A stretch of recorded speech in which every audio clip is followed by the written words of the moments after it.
Bonjour et bienvenue dans cette nouvelle vidéo qui va porter le nom de stratégie de mot de passe affiné. Donc après avoir démarré notre Windows Server 2012, on va insérer une commande qui va nous permettre de rendre disponible la console MMC. On aura ensuite accès au schéma de l'Active Directory sur Windows Server. Donc la commande qui est la suivante: reg svr 32 espace schmmgmt.ddl. Donc ne pas oublier l'espace entre le 32 et la suite. Donc le message nous a indiqué que l'opération a été affectée avec succès. Donc on passe ensuite pour insérer la deuxième commande qui est la MMC, Microsoft Management Console. Donc une fois la console est lancée, cette console, la MMC, contient et affiche les outils d'administration créés par Microsoft et d'autres éditeurs de logiciels. Donc on se rend pour chercher notre Active Directory schema.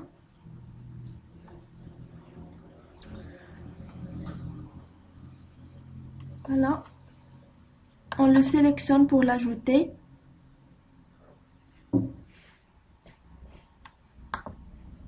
Add. OK. Et puis ensuite, on aura des classes et des attributs. Donc si on essaie de cliquer sur Active Directory Schema, on va voilà les classes et les attributs. On clique sur classe et on va voir afficher toutes les classes qui nous concernent. On doit chercher spécialement le MSDS Password Settings and MSDS Password Settings Container.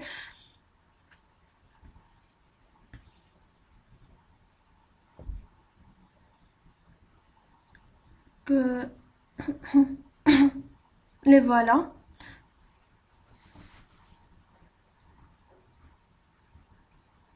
Donc maintenant, on va installer la stratégie du mot de passe affiné. On commence tout d'abord par la création d'un objet PSO. Donc on va lancer la commande qui est adsi edit.msc. La PSO, c'est le Password Settings Object. Ce conteneur, par défaut, contiendra tous les paramètres de mot de passe créés suivant les besoins. Donc on attend l'affichage de la adsi edit. Et sur Action, on choisit le Connect to Connection Settings. Ce sont les paramètres de connexion. On va rien modifier. On va laisser le nom tel qu'il est. Et le path and pardon, non, on va rien changer. On va laisser le même nom tout de même. Donc OK. Donc puis on se rend sur le default naming context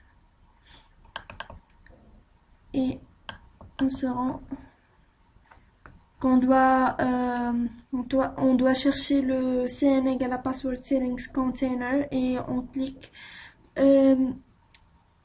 password settings. Il est à l'intérieur du cn égale à système.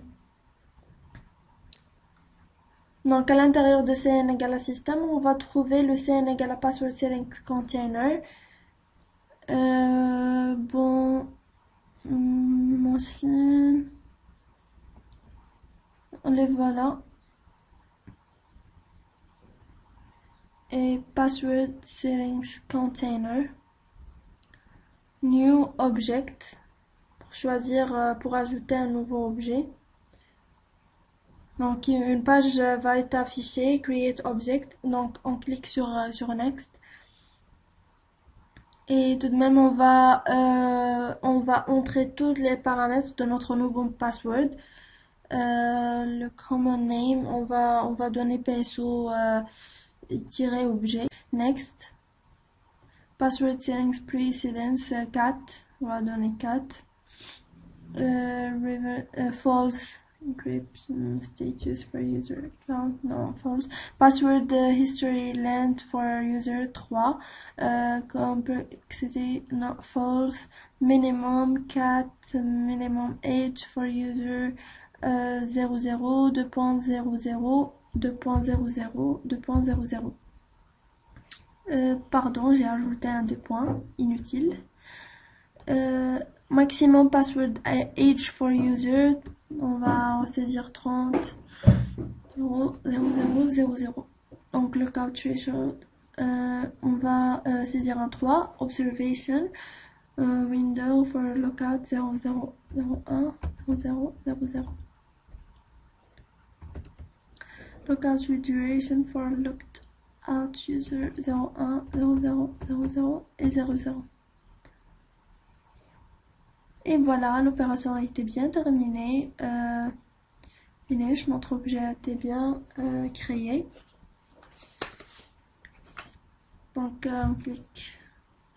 on clique sur le Password Settings Container et on va trouver que notre objet a bien été créé.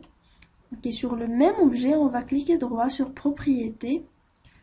Et donc on va trouver toutes les propriétés qu'on avait déjà saisies.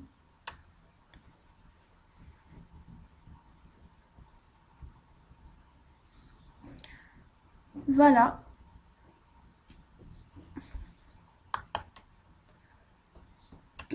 Toutes les propriétés ont été bien saisies. Donc l'étape suivante, c'est d'affecter un PSO à un utilisateur et pour cela, et sur la même page, on va chercher le MSDS PSO applies to. Donc on va revenir sur notre page.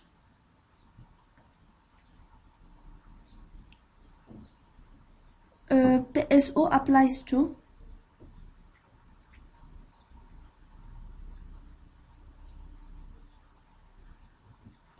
Voilà, donc on clique et add Windows account.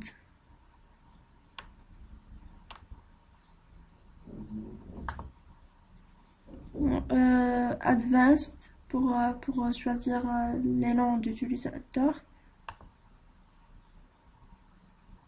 Find now.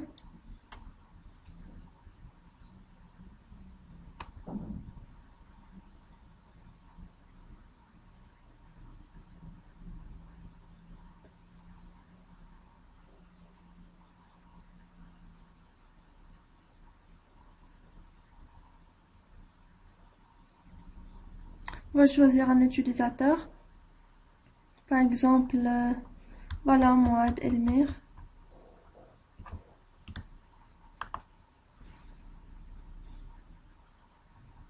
Ok. Ok.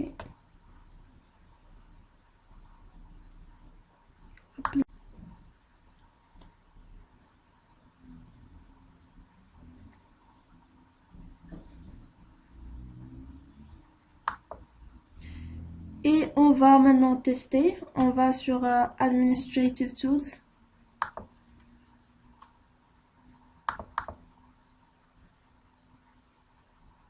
On va attendre quelques secondes.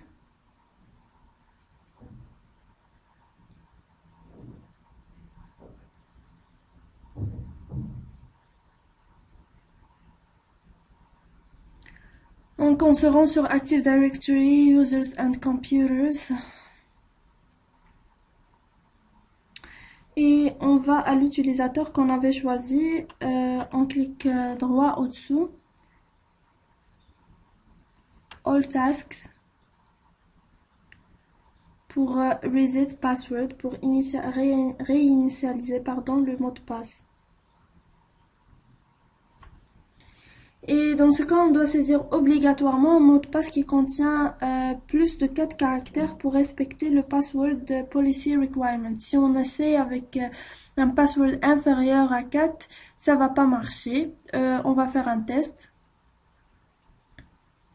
Voilà, ça n'a pas marché. Donc, on va essayer avec un autre password qui a comme minimum length 4 caractères. Donc, ça va... voilà, avec le mot de passe a été bien changé, sans aucun problème. Quand on essaye, on est toujours sur le même utilisateur. Si on redémarre et on se connecte avec le nouveau mot de passe, ça va se connecter normal, sans aucun problème.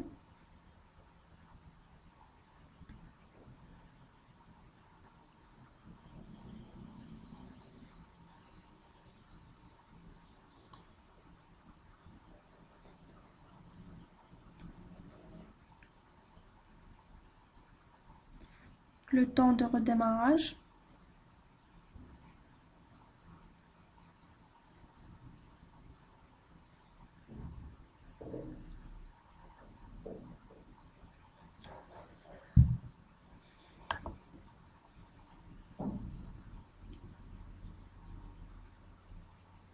Donc on saisit notre nouveau mot de passe.